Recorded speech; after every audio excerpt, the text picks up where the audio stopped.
Yes, bana tuko mitaa ya kwa Ulasa hapa na nimekutana na moja kati ya wadau wa mtaa huu hapa. Bana mimi naenda kumuuliza jina kwanza, alafu baada hapo nina maswali fulani hivi amazing sana nataka nimuulize. Bana unaitwa nani mwamba? Naitwa Uchebe.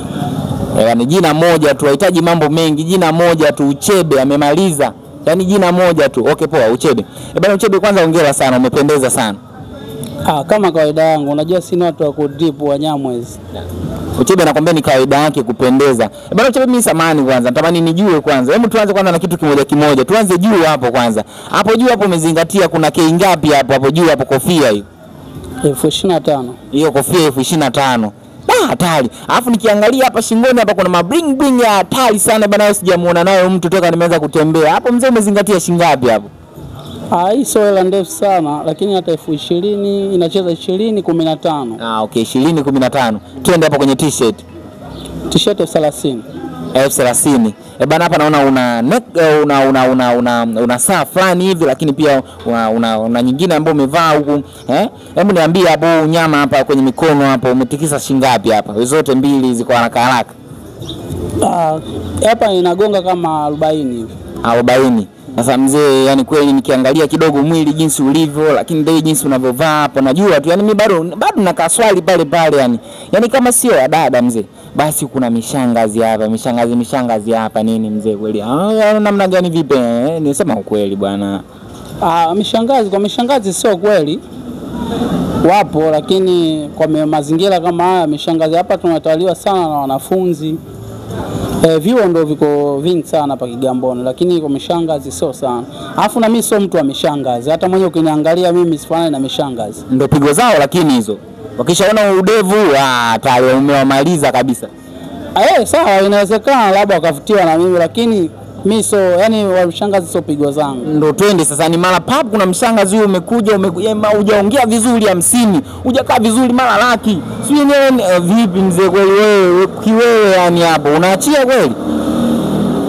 Nitakuwa na maswali mengi ya kujiuliza, kwa nini ghafla tu mshangazi ananipa 50,000 au na 20,000? Hata wewe kama wewe mtangazaji, kama mwanamshangazi anatokea hivyo ghafla anakupa hizo pesa, lazima utajiuliza mara mbili, vipi na kuweje? Hebu ngoja kwanza. Hebu nidondoshie comment hapo chini kwanza. Niambie kwamba hivi wewe kweli ndio amekuja kweli namna hiyo. Yaani hujaongea 50. Wewe hujakaa vizuri una laki. Mzee vipi wewe hapo baba? Mwenzangu na mimi unafanyaje mzee? Wewe mzee umesema kama unakataa, si ndio? Kwa upande wangu mimi nakataa. Unawashauri nini hao ambao wana date na mishangazi hao, wanao date na mishangazi? Labda niwashauri kwanza, mwisho wa siku wa focus sana maisha, kwa sababu wale wa mashangazi kutokana na umri wao umeshapita, washakula ujana, washatumia maisha yao. Kwa mwisho wa siku wanamalizia tu.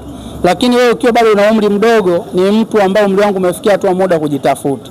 Kwa ukidili kwa umri wangu mimi nikidili na mashangazi, mwisho wa siku mimi yule mshangazi ina maana haniongezee maisha ila ananipoteza. Okay. Kwa kuwashauri tu wa focus na wafanye kazi. Washangazi na watu wa kupita tu. Sawa, lakini pia wewe ni mdau wa mtaa huu na ukiangalia hapa mtaani pia tuna watoto wa kike. Umesema hapa tunazungukwa na wanachuo wengi sana. Wapo pia wanachuo baadhi mbalimbali ambao tunasema wana date na watu ambao wamewazidi umri sawa na baba zao. Kama kaka, kama Mtanzania, kama mdau wa elimu, lakini kama pia mdau wa mtaa huu, unawashauri nini watu kama hao? Mimi nitarudi tu kuwashauri, sisi ni binadamu. Unajua tufocus sana maisha. Unajua vijana tunapokaa lazima tuelekezane swala la maisha. Unaona? Lazima tufocus, tujue maisha tunatoka sehemu moja kwenda sehemu nyingine. Tukisema tudili sana na wanawake, wanawake wapo tu. Yaani ukikua unawakuta, mama zetu tumewakuta, hata mabibi wenyewe walikuwa mabinti hao. Kwa hiyo kitu cha msingi ni kufocus kwanza na maisha. Wale usika na kusoma wasome sana.